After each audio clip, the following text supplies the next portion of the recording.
Hello my dear students, कैसे हो बच्चों आप लोग सब? सब अच्छे ही होंगे होपफुली, है ना। और लॉकडाउन पीरियड को अच्छे से यूटिलाइज भी कर रहे होंगे। तो बच्चों फिजिक्स का जो फिजिक्स हम लोग काफ़ी दिनों से केमिस्ट्री पढ़ रहे थे। फिजिक्स हम लोग थोड़ा ब्रेक कर दिए थे। आज बच्चों एक बहुत ही प्यारा सा टॉपिक हम लोग पढ़ेंगे, बहुत ही अच्छा सा टॉपिक, जिससे मोस्ट ऑफ द टीचर्स करते क्या है ना, ठीक तरीके से समझाते नहीं हैं और स्किप करके आगे बढ़ जाते हैं। तो कंसेप्ट के लिए बहुत इंपॉर्टेंट है बच्चों, है ना। बिकॉज अगर आप कंसेप्ट नहीं समझोगे तो हायर क्लास में डिफिकल्टी होगा, है ना। ये जो चैप्टर है, ये जो टॉपिक आज हम डिस्कशन करने वाले हैं, दैट इज पोटेंशियल एनर्जी, है ना। पोटेंशियल एनर्जी बहुत सिंपल भाषा में कहें, the energy possessed by a body due to its by virtue of its position or configuration is known as potential energy. But इसे समझना बहुत ज़रूरी होता है। क्लास 11 में ये चैप्टर फिर से आएगा बच्चों, और बहुत ही बड़े आकार में आएगा। तो अगर आपका कंसेप्ट क्लियर नहीं होगा तो वहाँ पर आप फिर प्रॉब्लम फेस करोगे। तो हम लोग कोशिश करेंगे कि जो डिफरेंट फॉर्म्स ऑफ एनर्जी है वो टॉपिक आज स्टार्ट करें, और उसमें पोटेंशियल एनर्जी खास करके उस टॉपिक को अच्छे तरीके से हम लोग समझे। बिकॉज पोटेंशियल एनर्जी समझना थोड़ा सा डिफिकल्ट हो जाता है इस लेवल पर, है ना। तो हम लोग आज स्टार्ट करेंगे different forms of energy, different forms of energy. Work power energy का ये दूसरा सेक्शन है, दैट इज सेक्शन बी, है ना। एक्सरसाइज बी हम लोग आज स्टार्ट कर रहे हैं, that is different forms of energy. Okay और हमारा जो सिलेबस है बच्चों वो मैकेनिकल एनर्जी पे बहुत ज्यादा ही फोकस करता है, ठीक है। डिफरेंट फॉर्म्स ऑफ एनर्जी में मैकेनिकल एनर्जी जो टॉपिक है ये हमारे लिए बहुत इंपॉर्टेंट रहेगा, ठीक है। तो मैकेनिकल एनर्जी होता क्या है ना। मैकेनिकल एनर्जी क्या होता है डिफरेंट फॉर्म्स ऑफ एनर्जी में? सबसे पहले बाकी एनर्जी के फॉर्म्स भी हम लोग पढ़ेंगे, chemical energy, electrical energy. Electrical energy के ऊपर तो इलेक्ट्रिसिटी पे पूरा एक चैप्टर ही है, और केमिकल एनर्जी वगैरह पे इतना ज्यादा कोई चैप्टर नहीं है। But mechanical energy for the time being ये बहुत इंपॉर्टेंट है। ये क्या है? The energy possessed by a body due to its, the energy possessed by A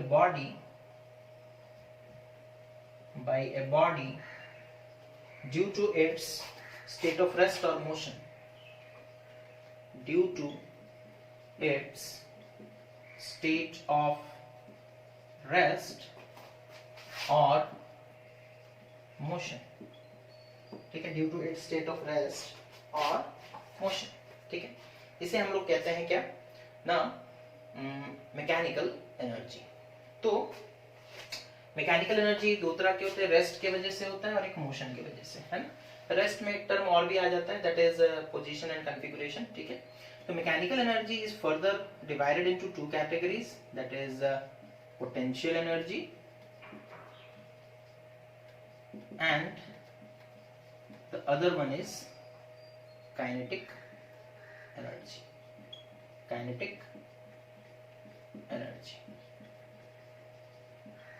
okay तो पोटेंशियल एनर्जी क्या होता है, काइनेटिक एनर्जी क्या होता है, ये हम लोग डिस्कशन करेंगे। आज सिर्फ काइनेटिक एनर्जी का जो मतलब डेफिनेशन है वो पढ़ेंगे, और उसके बाद हम लोग पोटेंशियल एनर्जी के बारे में हम लोग ज्यादातर बातें आज के टॉपिक में करेंगे। पोटेंशियल एनर्जी क्या होता है ना, the energy possessed by a body,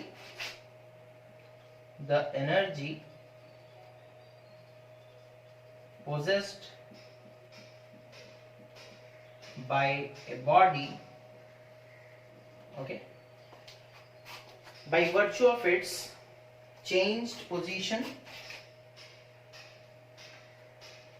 by virtue of its changed position or configuration, okay, is called potential energy. And what is kinetic energy? The energy possessed by a body, the energy possessed by a body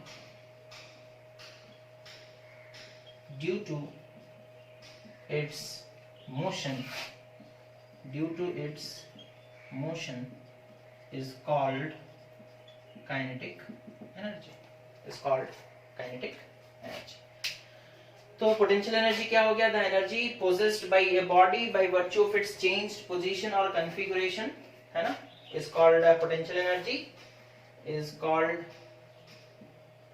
energy, and the energy possessed by a body due to its motion is called kinetic energy. ठीक है, तो ये आसान भाषा में ये आप लोग पहले से भी पढ़ते हुए आ रहे हो, पोटेंशियल एनर्जी क्या होता है, काइनेटिक एनर्जी क्या होता है। आज हम लोग उसके डेप्थ में जाएंगे और समझने की कोशिश करेंगे कि पोटेंशियल एनर्जी क्या होता है और काइनेटिक एनर्जी क्या होता है। ठीक है, मिटा दे इसे।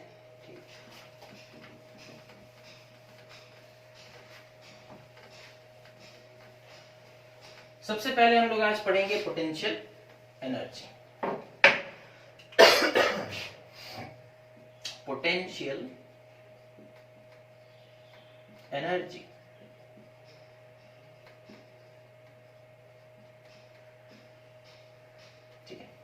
Potential energy.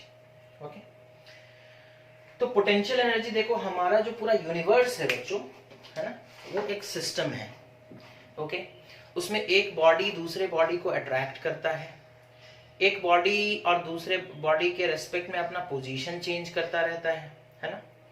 तो ये जो फोर्स ऑफ अट्रैक्शन होता है दो बॉडीज के बीच में, इसके वजह से उनके बीच में एक एनर्जी डेवलप हो जाता है जिसे हम लोग पोटेंशियल एनर्जी कहते हैं, या फिर स्पेसिफिकली कहें तो ग्रेविटेशनल पोटेंशियल एनर्जी कहते हैं।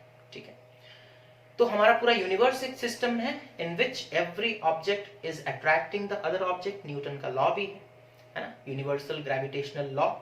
ओके, तो हर ऑब्जेक्ट अगर दूसरे ऑब्जेक्ट को अट्रैक्ट करता है तो उनके बीच में एक एनर्जी डेवलप होता है, और उसी एनर्जी को हम लोग क्या कहते हैं? पोटेंशियल एनर्जी कहते हैं। अलग अलग पोजीशन पर, अर्थ का पोजीशन कभी डिफरेंट होता है, मतलब अपने ऑर्बिट में घूमता रहता है तो उसका पोजीशन चेंज होता रहता है। और कोई एक ऑब्जेक्ट है, जैसे एक पत्थर है, अगर हम उसे स्पेस में फेंक देते हैं तो उसका पोजीशन चेंज होता रहता है, तो उसके वजह से उसके अंदर में भी एनर्जी डेवलप होता है। ठीक है, तो potential energy are further divided into two categories, that is gravitational potential energy,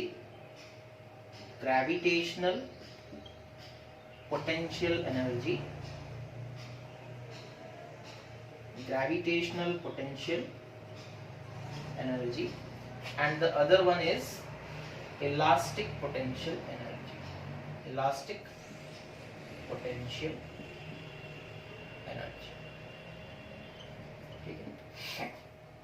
elastic potential energy जो है बच्चों, ये जनरली किसके वजह से होता है ना, एक मॉलिक्यूल दूसरे मॉलिक्यूल को अट्रैक्ट करता है तो मॉलिक्यूलर अट्रैक्शन के वजह से होता है, और ग्रेविटेशनल पोटेंशियल एनर्जी क्यों होता है बच्चों? बिकॉज एक object, every object attract each other, ठीक है, every object attract each other. हम लोग दोनों को अच्छे तरीके से समझेंगे, elastic potential energy and gravitational potential energy. ठीक है, ओके, तो स्टार्ट करेंगे ग्रेविटेशनल पोटेंशियल एनर्जी से। ठीक है, आपके बुक में क्या लिखा है उसे हम पहले पढ़ लेते हैं, उसके बाद हम लोग उसे समझने का कोशिश करेंगे। क्या लिखता है देखो, the potential energy possessed by a body due to the force of attraction of earth on it is called gravitational potential energy। तो यहाँ पर वो साफ साफ मेंशन कर रहा है कि एक ऑब्जेक्ट पर, ठीक है, जैसे सपोज कर लो ये अर्थ है,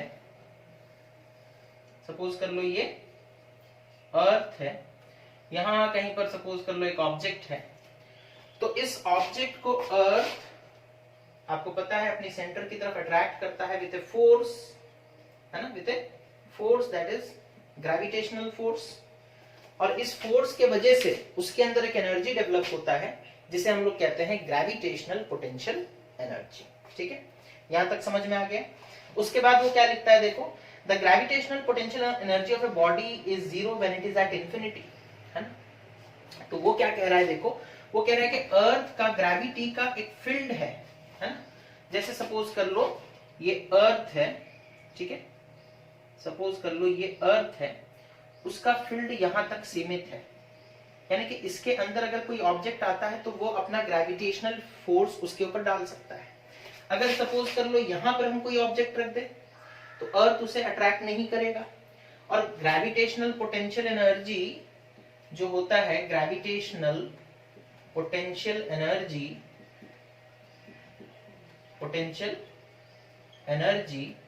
is due to attraction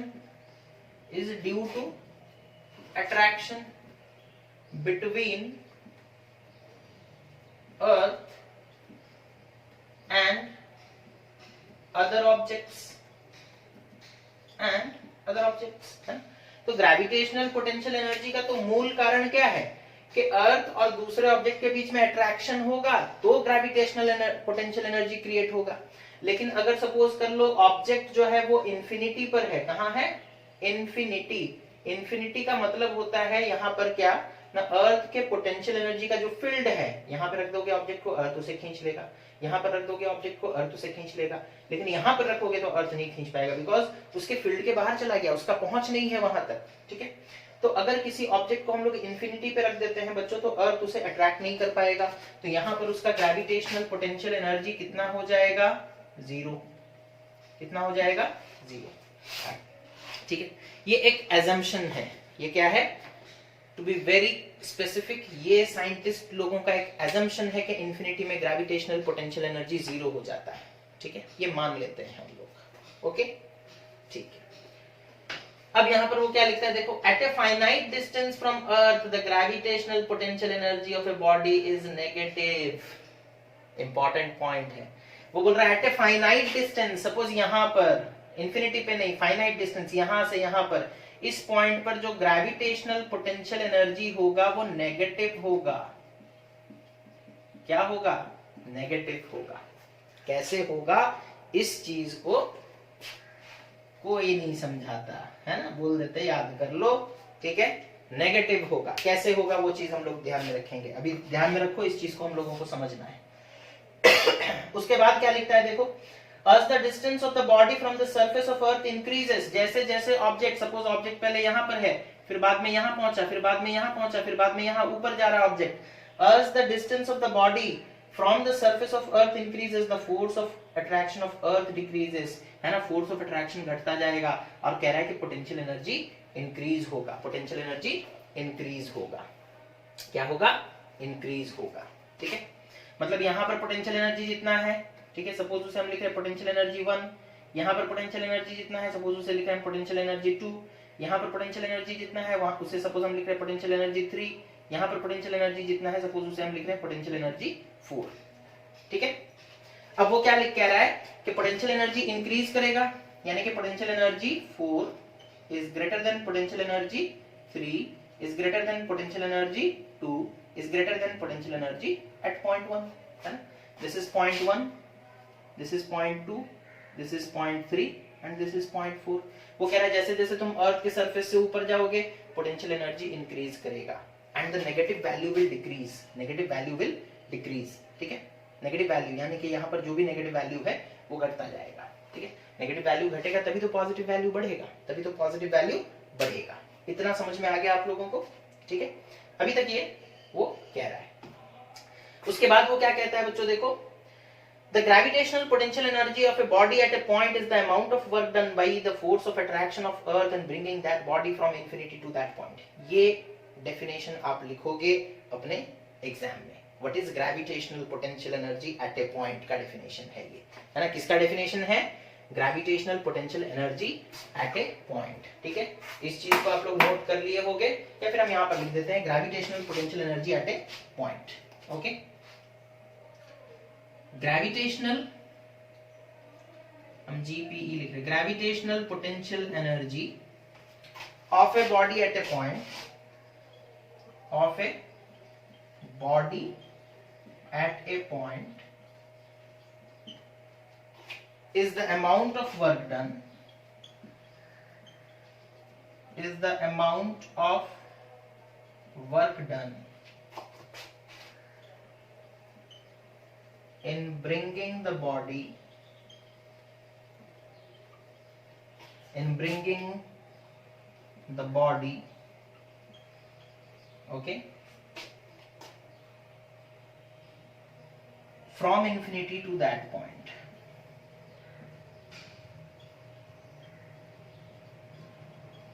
From infinity to that point.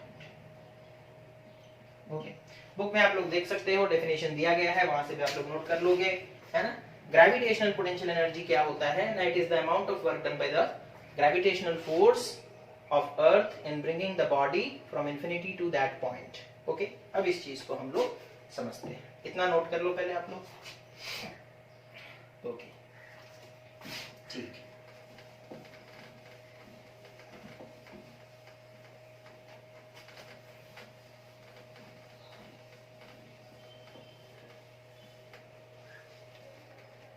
अब देखो, अब सपोज कर लो हम लोग आते हैं इसके कंसेप्ट पर। सपोज ये अर्थ है, ठीक है, और ये सपोज कर लो उसका ग्रेविटेशनल फील्ड, ठीक है, ये सपोज कर लो उसका ग्रेविटेशनल फील्ड। ओके, एक ऑब्जेक्ट है सपोज यहां पर रखा हुआ, पूरा बॉर्डर पे रखे हैं, ठीक है।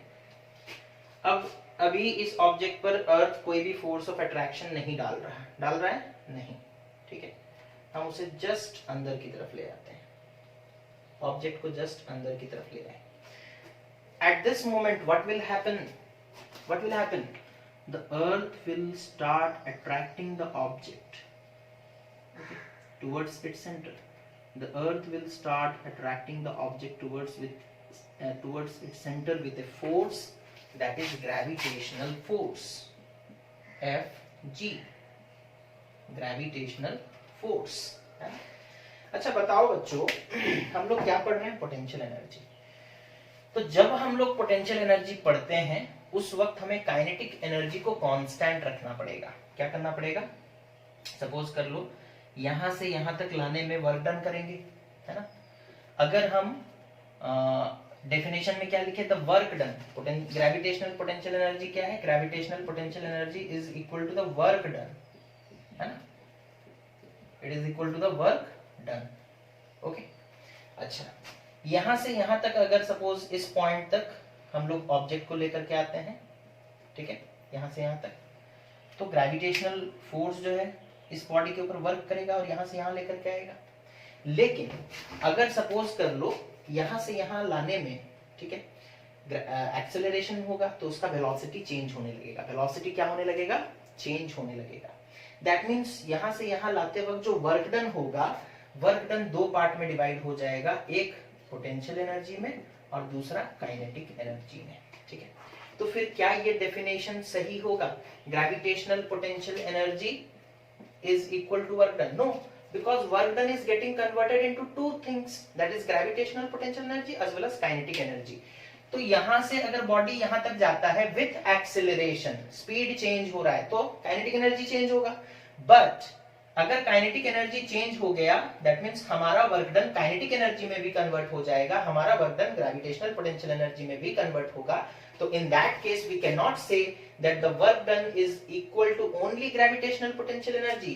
उस केस में क्या हो जाएगा, gravitational potential energy plus kinetic energy is equals to work done, is equals to work done, ये होगा। बट डेफिनेशन में तो वो बोले कि it is the amount of work done in bringing an object from infinity to a point, है ना, is known as gravitational potential energy। That means kinetic energy को हमें जीरो करना पड़ेगा, kinetic energy को हमें कांस्टेंट रखना पड़ेगा, चेंज नहीं होने देना है ना। अगर काइनेटिक एनर्जी चेंज नहीं हुआ तो जितना भी वर्क डन होगा वो सब किस में कन्वर्ट हो जाएगा, ग्रेविटेशनल पोटेंशियल एनर्जी में। क्लियर? ओके। तो ऐसा करने के लिए देखो, ऐसा करने के लिए हमें एक फोर्स लगाना पड़ेगा, दैट इज अप्लाइड फोर्स, है ना, ऑपोजिट डायरेक्शन में, ठीक है। और ये अप्लाइड फोर्स कितना होगा ना, माइनस एफ जी के बराबर कितना होगा, ठीक है। अगर एक ऑब्जेक्ट है, ठीक है, वो अगर सपोज कर लो 5 मीटर पर सेकंड के स्पीड से ट्रैवल कर रहा है, ठीक है, और इस डायरेक्शन में अगर सपोज कर लो 10 न्यूटन का फोर्स लगा दिया गया, और इस डायरेक्शन में भी 10 न्यूटन का फोर्स लगा दिया गया, तो क्या उसका वेलोसिटी चेंज होगा? बताओ हमें, क्या इस ऑब्जेक्ट का वेलोसिटी चेंज होगा? एक ऑब्जेक्ट है 5 मीटर पर सेकंड के स्पीड से इस तरफ जा रहा था, उसके ऊपर 10 न्यूटन का फोर्स इस डायरेक्शन में लगा दिया गया और 10 न्यूटन का फोर्स ऑपोजिट डायरेक्शन में लगा दिया गया, तो ये दोनों फोर्सेस एक दूसरे को कैंसिल कर देंगे और स्पीड या वेलोसिटी चेंज नहीं होगा। अगर स्पीड और वेलोसिटी चेंज नहीं हुआ तो क्या काइनेटिक एनर्जी चेंज होगा? नो। हमारा तो काम यही है कि काइनेटिक एनर्जी को कांस्टेंट रख करके वर्क डन कैलकुलेट करें। हमारा काम यहाँ पर क्या है? काइनेटिक एनर्जी को कांस्टेंट रख करके वर्क डन कैलकुलेट करेंगे, तब जाकर हम ये कह सकते हैं कि जो भी वर्क डन हुआ वो ग्रेविटेशनल पोटेंशियल एनर्जी के बराबर है। समझ में आ रहा है? ओके। तो हम लोग यहां पर क्या किए, एक ऑपोजिट डायरेक्शन में फोर्स अप्लाई कर दिए सो दैट वेलोसिटी चेंज ना हो। ये ऑब्जेक्ट, जनरली तुम किसी भी ऑब्जेक्ट को छोड़ोगे उसका स्पीड बढ़ जाता है ना? तो हमें स्पीड बढ़ने नहीं देना है, स्पीड बढ़ेगा तो काइनेटिक एनर्जी क्रिएट हो जाएगा। हमें काइनेटिक एनर्जी चेंज नहीं होने देना है, हमें बहुत धीरे धीरे धीरे धीरे लेकर के आएंगे। ऐसे कांस्टेंट स्पीड में हम लोग ऑब्जेक्ट को इंफिनिटी से लेकर के आएंगे किसी पॉइंट पर। सपोज ये पॉइंट एक्स है, ठीक है? तो हम लोग इंफिनिटी के जस्ट अंदर से यहां से ऑब्जेक्ट को लेकर के आ रहे हैं पॉइंट एक्स तक। तो कितना वर्क डन करना पड़ेगा ना, यहां पर देखो, या फिर यहां पर यहां से यहां तक का डिस्टेंस सपोज कर लो r है ना? The distance is r। Okay, यहां से यहां तक का डिस्टेंस कितना है? r। Okay, the distance is r। Okay, अब यहां समझ में आया हम लोग ये वाला फोर्स क्यों लगाए? ठीक है, जब हम वर्क डन कैलकुलेट कर रहे हैं तो हम ऑपोजिट डायरेक्शन में एक फोर्स क्यों लगाएं? सो दैट जो ग्रेविटी का फोर्स है वो बॉडी को एक्सेलरेट करा देगा, लेकिन हम एक्सेलरेशन नहीं चाहते, बिकॉज अगर एक्सेलरेशन हुआ बच्चों तो फिर कुछ एनर्जी काइनेटिक एनर्जी में कन्वर्ट हो जाएगा, तो फिर हम ये नहीं कह पाएंगे कि work done is equal to gravitational potential energy. वहां पर क्या हो जाएगा? Work done is equal to gravitational potential energy plus kinetic energy, है? हम इसी के लिए इसे कांस्टेंट रखना चाहते हैं। और काइनेटिक एनर्जी कांस्टेंट कब होगा? जब वेलोसिटी कांस्टेंट होगा। काइनेटिक एनर्जी को हम लोग चेंज होने नहीं देंगे, तो इसी वजह से हम क्या किए, ऑपोजिट डायरेक्शन में एक फोर्स लगाया, that is equals to minus F G. अब हम लोग निकालेंगे वर्क डन, ठीक है? वर्क डन, वर्क डन का फॉर्मूला क्या होता है? फोर्स इनटू डिस्प्लेसमेंट, है ना? फोर्स इनटू डिस्प्लेसमेंट, ठीक है? फोर्स देखो इस डायरेक्शन में हम लोग अप्लाई किए हैं, ठीक है, और डिस्प्लेसमेंट इस डायरेक्शन में हो रहा है। एंगल कितना है? 180 डिग्री, तो ये हो जाएगा minus F G into S कितना है यहां से यहां तक? आर। कितना है? आर।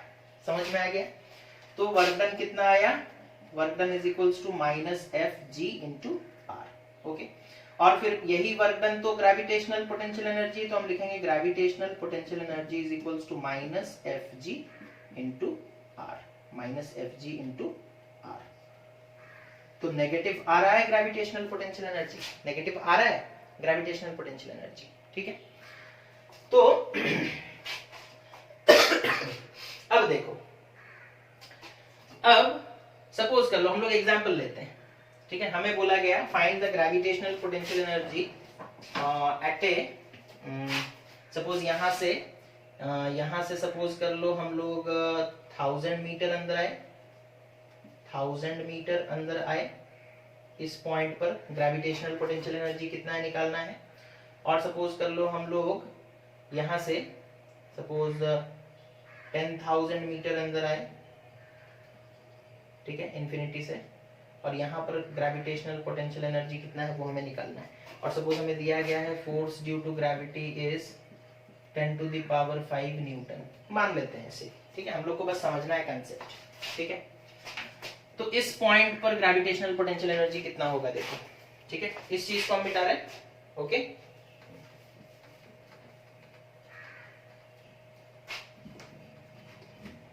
इस चीज को मिटा दिए। अब देखो ग्रेविटेशनल पोटेंशियल एनर्जी, ओके, इस पॉइंट का नाम x दे देते हैं, इस पॉइंट का नाम y, at x will be equal to work done in bringing object from infinity to point x, 2.x है ना। यहाँ पर पोटेंशियल एनर्जी कितना होगा ना, कितना वर्क डन किया गया यहाँ से यहाँ इन्फिनिटी से यहाँ तक लाने के लिए, वही तो होगा gravitational potential energy eight x, which is equals to minus Fg into 1000 meter. Okay, that is minus 10 to the power 5 into 10 to the power 3, 10 to the power 3, that is minus 10 to the power 8 Newton meter, है ना, minus 10 to the power 8 Newton meter, which is equals to minus 10 to the power 8 joule, है ना, minus 10 to the power 8 joule. अच्छा, अब उसी तरीके से हम निकालते हैं gravitational potential energy at y. It will be equal to work done in bringing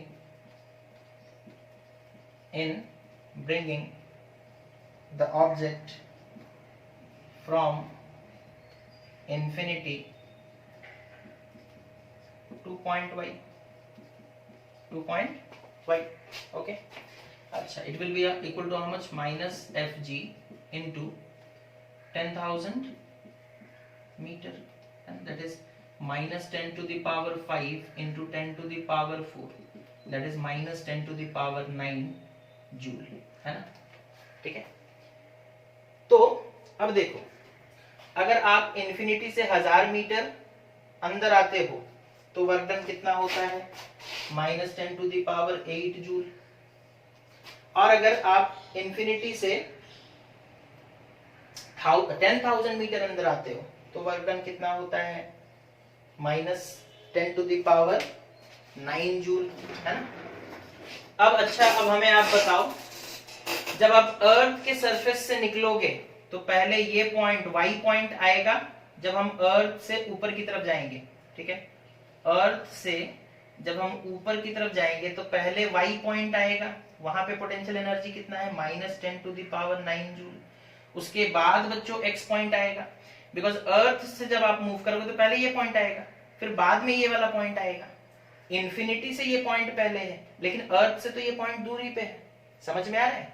तो x पॉइंट पर कितना है, minus 10 to the power 8 joule.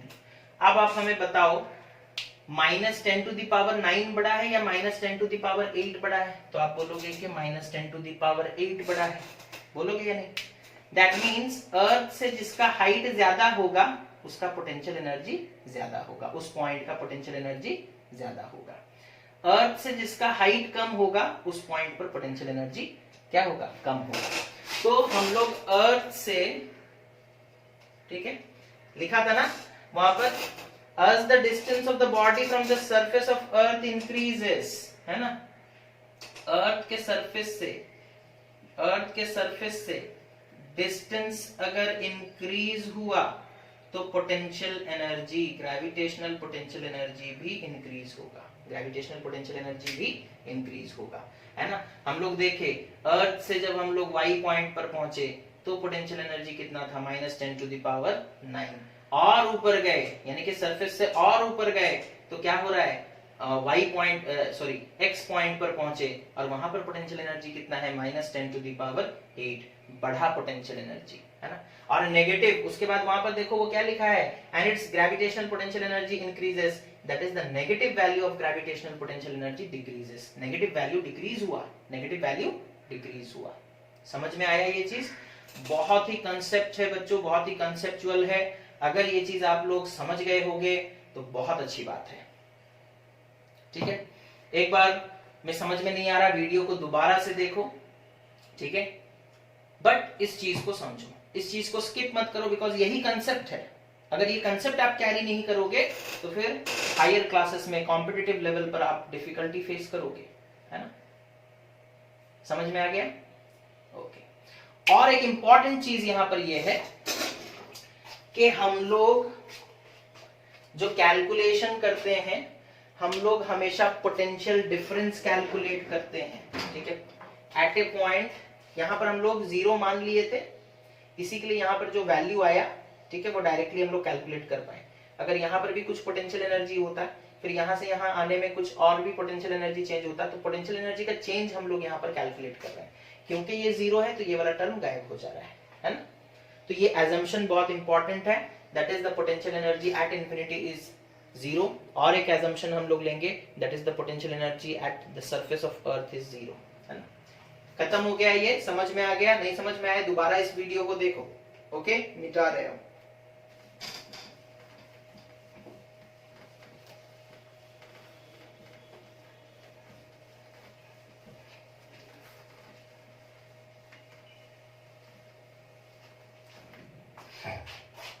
खत्म, ओके।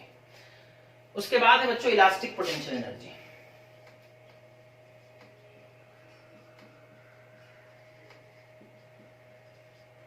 इलास्टिक पोटेंशियल एनर्जी, ठीक। इलास्टिक पोटेंशियल एनर्जी क्या होता है? देखो, now when an external force is applied on a body, its configuration changes. Elasticity is the property by virtue of which a body regains its original configuration on removal of external force. The potential energy possessed by the body in the deformed state due to change in its configuration is called elastic potential energy. बड़ा important, बहुत ही अच्छा सा topic है ये, ठीक है। देखो हमारे पूरे यूनिवर्स में बच्चों, है ना, आप लोग केमिस्ट्री में पढ़े, केमिस्ट्री में क्या पढ़े कि एटम्स जो हैं वो स्टेबल होना चाहते हैं, है ना। एटम्स स्टेबल होकर के क्या बनते हैं? मॉलिक्यूल्स, है ना। मॉलिक्यूल्स स्टेबल होकर के रहना चाहते हैं, ठीक है। मॉलिक्यूल्स जो है वो स्टेबल होकर के रहना चाहते हैं, ठीक है। अब आपको पता होगा जब दो एटम्स कंबाइन करते हैं, है ना, बड़े ध्यान से सुनो, बहुत ही अच्छा कंसेप्ट है ये भी, इलास्टिसिटी और इलास्टिक पोटेंशियल एनर्जी का, ठीक है। मान लो कि ये एक एटम है, ये दूसरा एटम है, ये दोनों कंबाइन किए, ठीक है, दोनों कंबाइन किए और दोनों साथ में रह रहे हैं, ठीक है। इन दोनों के बीच में थोड़ा सा डिस्टेंस है जिसे हम लोग बॉन्ड लेंथ भी कहते हैं। क्या कहते हैं? Bond length. The distance between the centre of one atom to the centre of another atom in a molecule is known as bond length, is known as bond length. तो एक, अब ये लोग मॉलिक्यूल बन चुके हैं ना, ठीक है, मानते हो मॉलिक्यूल बन चुके हैं, स्टेबल हो चुके हैं। मॉलिक्यूल हमें पता है स्टेबल होता है the smallest particle of matter which can exist independently, है ना, इंडिपेंडेंटली एग्जिस्ट कर सकता है, स्टेबल आकार में एग्जिस्ट कर सकता है। तो ये एक एटम है, ये दूसरा एटम है, और ये दोनों इस तरीके से मॉलिक्यूल बन चुके हैं, स्टेबल हो चुके हैं, ठीक है। अब क्या हुआ, है ना, अब आप फोर्स अप्लाई करके इन दोनों एटम्स को दूर करने का कोशिश की, लेकिन ये लोग तो यहाँ पर थे जब तभी स्टेबल थे। अब जैसे ही आप उसका शेप एंड साइज चेंज करोगे, एक एटम से दूसरे एटम को दूर लेकर के जाओगे, तो क्या होगा? वो लोग उस फोर्स के अगेंस्ट में, है ना, वो लोग उस फोर्स के अगेंस्ट में अपने अंदर एक फोर्स क्रिएट करेंगे जिसे रीस्टोरिंग फोर्स कहा जाता है ना। जैसे ही आप उन्हें सेपरेट करने का कोशिश करोगे, उनके बीच, उनके अंदर एक टेंडेंसी डेवलप हो जाएगा कि वो वापस से अपने ओरिजिनल पोजीशन पर लौट आए, है ना, बिकॉज वो उसी पोजीशन पर स्टेबल थे, वो उसी पोजीशन पर स्टेबल थे। And everything in this world, in this universe always try to be in the state of stability, always try to achieve stability, okay. तो जब वो मॉलिक्यूल्स को आप, जब वो एटम्स को या मॉलिक्यूल्स को आप दूर करने का कोशिश करते हो बच्चों, तो क्या होता है ना, वो लोग क्या करते हैं, एक ऑपोजिट डायरेक्शन में एक फोर्स जनरेट कर लेते हैं ताकि वापस से वो उस पोजीशन पर चले जाए। हम यहां पर एक एग्जांपल देते हैं, सपोज कर लो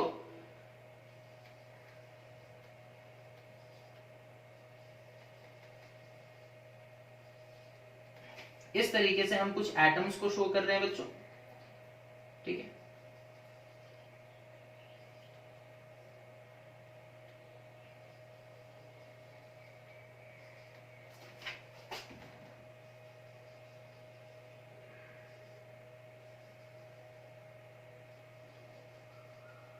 ठीक है, सपोज कर लो ये एक मॉलिक्यूल है, सपोज कर लो ये एक मॉलिक्यूल है, या फिर सपोज कर लो ये एक मॉलिक्यूल, ये दूसरा मॉलिक्यूल, ये तीसरा मॉलिक्यूल, ये चौथा, ये पांचवा, ये छठा, first, second, third, fourth, fifth, sixth. अच्छा बच्चों, आप लोग लोअर क्लास से पढ़ते आ रहे हो, इंटरमॉलिक्यूलर फोर्स ऑफ अट्रैक्शन पढ़े हो ना, इंटरमॉलिक्यूलर फोर्स ऑफ अट्रैक्शन। एक मॉलिक्यूल दूसरे मॉलिक्यूल को एक फोर्स ऑफ अट्रैक्शन के साथ बाइंड करके रखता है, अपने साथ रखता है।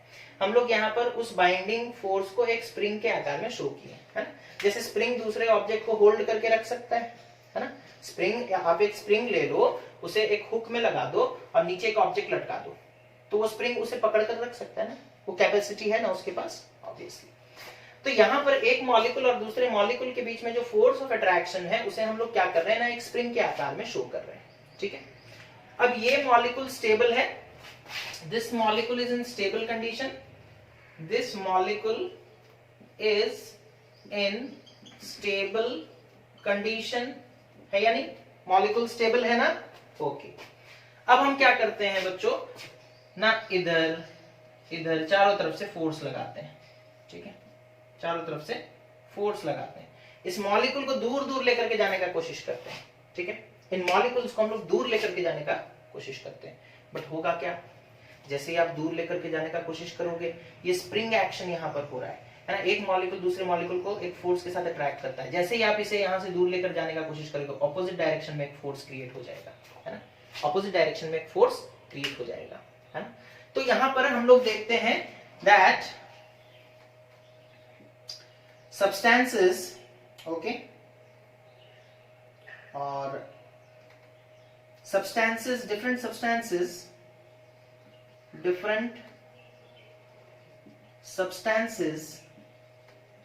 have a tendency to regain their original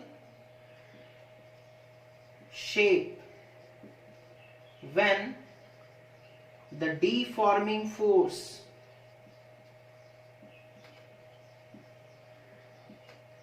is released, ठीक है। आप फोर्स अप्लाई करके इसका शेप एंड साइज चेंज कर सकते हो या नहीं। जिस फोर्स को आप अप्लाई करके उसका फॉर्म, उसका शेप चेंज कर देते हो, उसे हम लोग डीफॉर्मिंग फोर्स कहते हैं। क्या कहते हैं? डीफॉर्मिंग फोर्स। बट इस सब्सटेंस के पास टेंडेंसी है, बिकॉज वो मिनिमम एनर्जी लेवल पे रहना चाहता है ना, वो एक स्टेबल कंडीशन में रहना चाहता है, और वो स्टेबिलिटी तभी अचीव कर सकता है जब पहला मॉलिक्यूल और दूसरे मॉलिक्यूल के बीच में एक पर्टिकुलर डिस्टेंस हो। सपोज डिस्टेंस x है, यहां से यहां तक का डिस्टेंस x है, ठीक है ना, यहां से यहां तक का डिस्टेंस x है, ठीक है। तो ये मॉलिक्यूल्स बच्चों एक पर्टिकुलर डिस्टेंस में ही स्टेबल रहते हैं, ठीक है। अगर आप इनके स्ट्रक्चर को, कॉन्फ़िगरेशन को डिस्टर्ब करोगे तो वो उनके अंदर एक टेंडेंसी होता है, जिस टेंडेंसी के आधार पर वो लोग अपने ओरिजिनल शेप को रीगेन करने का कोशिश करते हैं। And this tendency is known as elasticity. This tendency is known as elasticity, और दिस प्रॉपर्टी, टेंडेंसी और प्रॉपर्टी बोल सकते हो, ठीक है। दिस टेंडेंसी और property of substances to regain their original shape when the deforming force is released is known as elasticity, ठीक है। अच्छा, जब आप उनका शेप एंड साइज चेंज कर दिए, ठीक है, फोर्सफुली चेंज कर दिए, है ना, जब आप उनका शेप एंड साइज चेंज कर दिए तो मॉलिक्यूल सपोज दूर दूर आ गए, है ना, मॉलिक्यूल सपोज कर लो दूर दूर आ गए, दूर हो गए एक दूसरे से, है ना।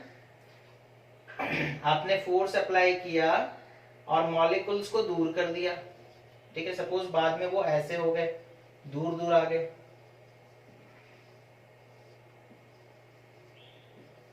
ठीक है।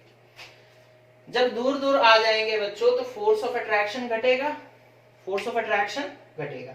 आप याद करो, हम लोग जब अर्थ का केस देख रहे थे तो अर्थ से जब बॉडी दूर जा रहा था तो फोर्स घट रहा था ना। अर्थ ये है, सपोज यहां पर जब ऑब्जेक्ट है तो अर्थ ज्यादा फोर्स के साथ खींचता है, जब वही ऑब्जेक्ट यहां पर पहुंच जाता है तो अर्थ कम फोर्स के साथ खींचता है।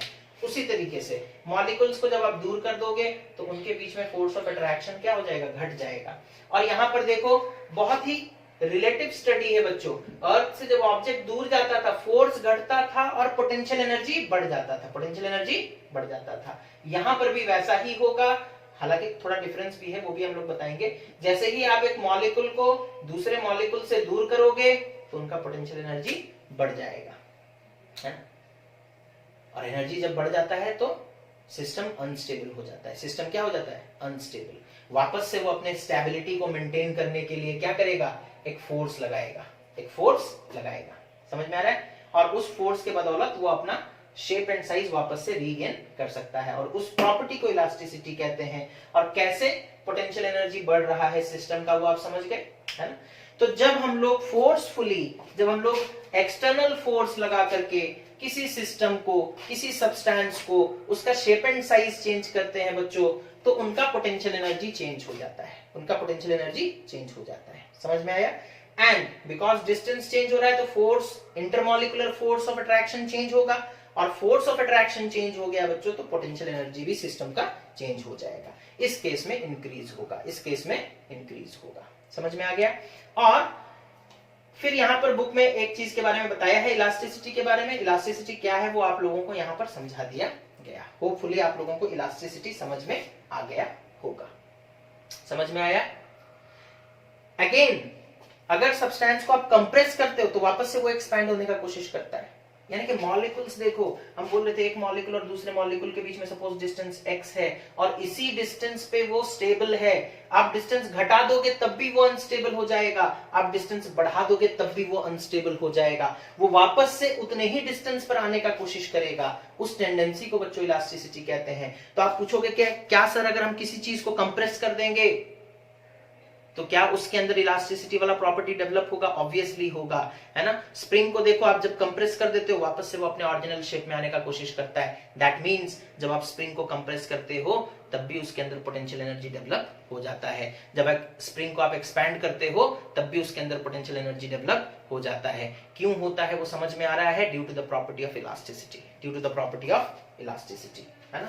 सिस्टम एक पर्टिकुलर डिस्टेंस पर ही, मॉलिक्यूल से एक पर्टिकुलर डिस्टेंस पर जब रहते हैं तभी वो स्टेबल होते हैं। आप डिस्टेंस बढ़ाओगे तो भी वो अनस्टेबल हो जाएंगे, आप डिस्टेंस घटाओगे तो भी वो अनस्टेबल हो जाएंगे, वापस से अपने स्टेबिलिटी में आने का कोशिश करेंगे। समझ में आ गया? ओके, मिटा देते हैं। तो इलास्टिक पोटेंशियल एनर्जी आपको समझ में आ गया होगा। यहां पर स्प्रिंग एक्शन हम क्यों शो किए? बिकॉज आपके बुक में स्प्रिंग के बारे में ही दिया है ना? दूसरे तरीके से भी इसको समझाया जा सकता था, बट हम स्प्रिंग वाला ही क्यों चूज किए? बिकॉज यहां पर हम लोगों को स्प्रिंग एक्शन देखना था। ठीक है? अच्छा, उसके बाद जो नेक्स्ट टॉपिक है बच्चों, that is gravitational potential energy at a height. Gravitational potential energy at a height. Okay, यानी कि अर्थ के सरफेस से कुछ ऊपर। ठीक है? अब देखो, आप अगर सोचोगे कि हम हमेशा इन्फिनिटी से ऑब्जेक्ट को लेकर के आएंगे, फिर दूसरे ऑब्जेक्ट को इन्फिनिटी से लेकर के आएंगे, वो प्रोसेस काफी ही क्या हो जाएगा? कॉम्प्लिकेटेड होगा। तो साइंटिस्ट लोग फिर ये सोचे कि हम लोग आसान तरीके से पोटेंशियल एनर्जी कैसे निकाल सकते हैं, ग्रेविटेशनल पोटेंशियल एनर्जी, है ना? तो वो लोग बोले कि सपोज कर लो ये अर्थ का सरफेस है, सपोज कर लो this is the surface of earth, this is the surface of earth. वो लोग बोले कि एज्यूम कर लो कि यहां पर ग्रेविटेशनल पोटेंशियल एनर्जी 0 है। Again I am telling it is an assumption। Okay, assumption बहुत जरूरी होता है बच्चों। हम लोग अगर एज्यूम नहीं करेंगे तो फिर कैलकुलेशन बहुत डिफिकल्ट होगा, है ना? तो साइंटिस्ट लोग बोलते हैं कि देखो, जहां पर हमारे कुछ assumption से चीजें आसान हो जाए तो वो तरीका हम लोगों को चूज करना चाहिए। ठीक है? तो यहां पर हम लोग क्या अज्यूम किए हैं? The gravitational potential energy at the surface of earth is 0, at the surface of earth is 0। अब सपोज कर लो ये एक हाइट है, ये एक हाइट है। ठीक है? एक ऑब्जेक्ट को सपोज कर लो हम लोग यहां पर रखा हुआ था। ठीक है? इसे उठाकर यहां तक लेकर के आए। ठीक है? और उसी ऑब्जेक्ट को बाद में उठाकर हम लोग और ऊपर ले गए। ठीक है? और उठाकर यहां तक भी लेकर के आए। सपोज कर लो दिस इज हाइट h1। ठीक है? ये जो हाइट है this is height h1 and this height is h2, this height is h2। ठीक है? This is h1 and this is h2। ठीक है? अच्छा, अब देखो जब ये सरफेस ऑफ अर्थ के ऊपर रखा गया है तो अर्थ इस ऑब्जेक्ट को एक फोर्स के साथ नीचे खींचेगा, that is equal to weight which is equals to mg, है ना। अब अगर सपोज कर लो आपको इस ऑब्जेक्ट को अर्थ के सरफेस से यहां तक लेकर के जाना है, तो आपको इस डायरेक्शन में एक फोर्स अप्लाई करना पड़ेगा, है ना। आपको इस डायरेक्शन में एक फोर्स अप्लाई करना पड़ेगा, okay, applied force, okay, which is in the upward direction. और कितना हाइट आप लेकर के उसे जा रहे हो, h1। तो वर्क डन कितना हो जाएगा, work done by external force, ठीक है, not by gravitational force. Work done by external force will be equal to Fa into h1, ठीक है। अच्छा, Fa इस ऑब्जेक्ट को धीरे धीरे विदाउट एक्सेलरेशन आपको उठाना है। हम बोले थे काइनेटिक एनर्जी चेंज नहीं होना चाहिए, तो धीरे धीरे उठाना है। तो जो फोर्स आप ऑपोजिट डायरेक्शन में लगाओगे वो लगभग mg से थोड़ा सा ज्यादा होगा। हम लोग उस चीज को इग्नोर करते हैं, हम लोग बोलते हैं कि Fa is equals to mg। तो Fa की जगह हम क्या लिख सकते हैं, mg into h1, that is mg h1, ठीक है। ये हो गया। अगर सपोज कर लो ये हाइट h1 के लिए निकल गया, ठीक है। अब उसके बाद अगर सपोज हम यहां से उसे डायरेक्टली यहां लेकर जाते हैं, तो वर्क डन कितना आता है, देखो, work done by external force will be equal to mg into h2, that is mg h2, ठीक है। तो वर्क डन जो होता है पोटेंशियल एनर्जी वही होता है। तो gravitational potential energy eight point 2 कितना है, mg h2, and this is what, gravitational potential energy eight point 1, ठीक है। अब हम लोग डिफरेंस निकालते हैं, डिफरेंस इन पोटेंशियल एनर्जी, या फिर इस पॉइंट को A बोल देते हैं, इस पॉइंट को B। तो पोटेंशियल एनर्जी का सिंबल होता है बच्चों U, that is UB minus UA will be equal to how much, that is mg h2 minus mg h1, ठीक है, which is equals to mg common चला गया, h2 माइनस h1, ठीक है। तो पोटेंशियल डिफरेंस हम लोग निकाल सकते हैं, ओके। अगर हम लोग अर्थ के सरफेस को सपोज ग्राउंड को G बोलते हैं, ठीक है, तो potential energy eight A minus potential energy eight ground कितना हो जाएगा, देखो ना, mg h1 minus 0, because potential energy eight ground is 0, तो ये 0 हो गया। तो बचा क्या, UA minus 0 will be equal to mg h1, ठीक है। ऐसे भी निकाल सकते हैं, समझ में आया। तो this is how we can calculate gravitational potential energy at a height, जिसका जनरल एक्सप्रेशन क्या है ना, U is equals to mg h, ठीक है, U is equals to mg h, okay. इसको हम लोग एक बार देख लेते हैं। हालांकि अगर आप ये चीज समझ गए होंगे तो आप potential energy at a height का एक्सप्रेशन निकाल सकते हो, ठीक है। Potential energy at a height, gravitational potential energy at a height निकाल सकते हो, ओके। सपोज कर लो अर्थ के सरफेस पे एक ऑब्जेक्ट रखा गया है जिसका मास है m, जिसका मास कितना है m, तो फोर्स कितना हो जाएगा, mg के बराबर, डाउनवर्ड फोर्स। एंड सपोज कर लो इस ऑब्जेक्ट को हम लोग h हाइट ऊपर तक लेकर जाना चाहते हैं, ठीक है, h हाइट ऊपर तक लेकर के, दिस हाइट इज सपोज कर लो h, ठीक है। तो वर्क डन का फॉर्मूला क्या होता है बच्चों, work done by external force, ध्यान में रखोगे, by external force is equals to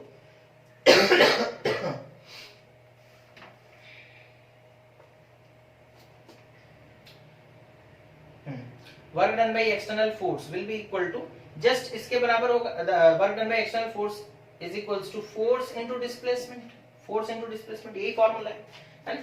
और यहाँ पर जो अपवर्ड डायरेक्शन में हम लोग फोर्स लगाएंगे इस ऑब्जेक्ट को उठाने के लिए, है ना, वो मास इनटू ग्रेविटी के बराबर होना चाहिए, ठीक है।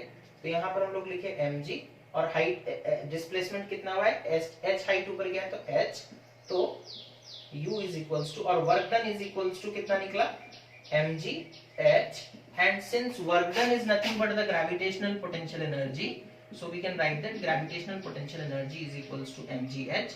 Gravitational potential energy का symbol है u, तो u is equals to mg h, okay. समझ में आ गया? ओके।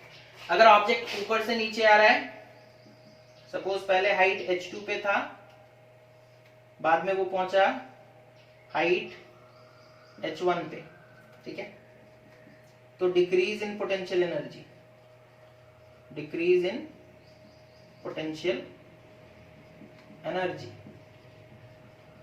कितना हो जाएगा ना? सपोज उसका मास m था तो mg, यहाँ पर कितना पोटेंशियल एनर्जी था h2, mg h2, यहाँ पर जब पहुंचेगा तो पोटेंशियल एनर्जी कितना हो जाएगा mg h1, तो डिफरेंस कितना आ जाएगा, डिक्रीज कितना हो जाएगा ना, equal to mg h2 minus h1, ठीक है। तो ये था बच्चों पोटेंशियल एनर्जी और उससे रिलेटेड कुछ बातें जो हम लोग यहाँ पर किए, ठीक है। ओके, बुक में जो दिया है यहाँ पर इस हाइट को h1 दिया है, इस हाइट को h2 दिया है, तो यहाँ पर फिर h1 माइनस h2 हो जाएगा और क्या है, बुक में इसे h1 दिया है और इस हाइट को h2, तो उस हिसाब से आप देख सकते हो, तरीका आपको पता चल गया। So this is all about potential energy, gravitational potential energy, kinetic elastic potential energy. Next class में बच्चों हम लोग डिस्कशन करेंगे इसके बारे में, ना काइनेटिक एनर्जी के बारे में। तब तक के लिए बच्चों आप लोग पढ़ाई करते रहें और अपने इस चैनल को जिन्होंने सब्सक्राइब नहीं किया है, सब्सक्राइब कर लें, वीडियो को लाइक करें। Thank you for watching, have a nice day.